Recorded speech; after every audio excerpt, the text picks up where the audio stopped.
Toastmasters of the evening, dear Toastmasters of the evening, dear developers and most welcome guests. Today I'm going to deliver my C2 speech, and the topic is introvert and extrovert.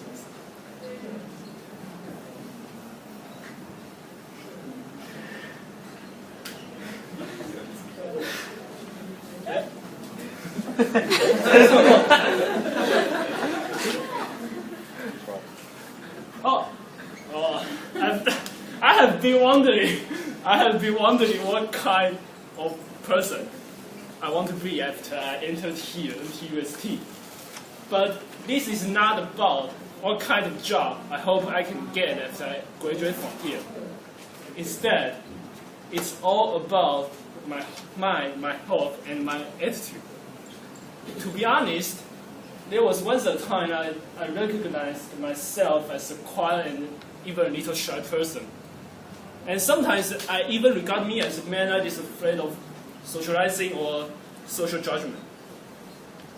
What's worse, there was even one time that I became so frustrated and jealous of the people that is good at socializing or attracting girls' attentions. I didn't want to change at that time, actually, until I watched the video, Introvert, the Greatest Power in the World, by Susan Cain, and had a nice talk with my friend, Jerry.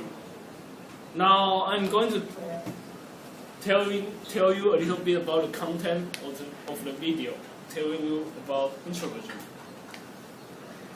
In this video, the speaker, Susan Cain, tells us that a third to half of our population are introverts. A third to half, that means 1 out of 2 or 3 people around you is introvert. That's a really big number. In the society that we are living right now, we are often in favor of the more outgoing or more talk-active people. Let me give you an example. If you guys are set into different groups to solve the problems or just have a teamwork, would you like the quiet person or favor the talk-active one? The answer is really obvious, right? We will always agree with the talk-active one, and most of the time they are extroverts. Even though their ideas are not always the best, we are always subject to this bias that sometimes their ideas are not always the best. According to a research, it's according to a research by Susan Cain.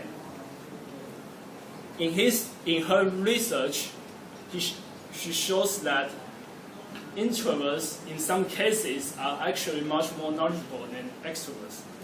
That's generally because introverts will think twice and take other people's opinions before they make decisions. But extroverts, however, sometimes they will get too excited when making decisions so that other people's opinions can't bubble out to the surface as easily as they usually do. In addition, extroverts sometimes they will take too much outside risks. Although we might favor it when doing business now, but I mean too much outside risks. Susan Cain, the speaker, suggested that we should give much more freedom, not just for introverts. We also need to give much more freedom to extroverts. Because when you think by yourselves, not work in group, when you think by yourselves, actually it will enhance, it will train your self-thinking ability.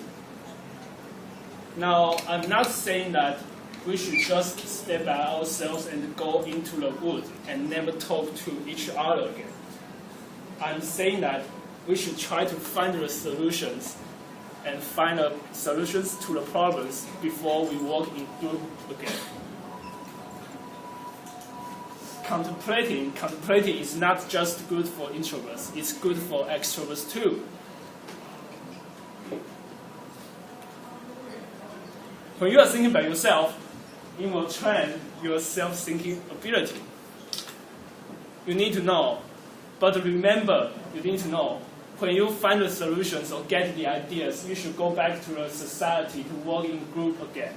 You can't just stay by yourself. You need to go back to the society again. Introverts, you need to know you are actually as excellent as you think you are. Don't be so jealous of us. Don't be afraid of social judgment. Don't be jealous of extroverts. You're just as good as you think you are. Learn a little bit of socializing skill or helpful things from extroverts. But you need to know, give you more free time. When preserve and cherish the things that are in your own mind. When you combine the advantages of introverts and extroverts, you are the best. And extroverts, as I have said, extroverts, you also need to think by yourselves, contemplating much more often.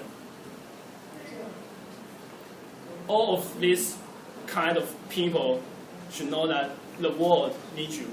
The world needs things in your mind. The world needs an idea in your brain. The world needs things you carry. The world needs you to come out to find the solutions to solve the problem. Remember, when you are well prepared, please go back to the public to cooperate with one another again. Toastmasters believe me. Thank you.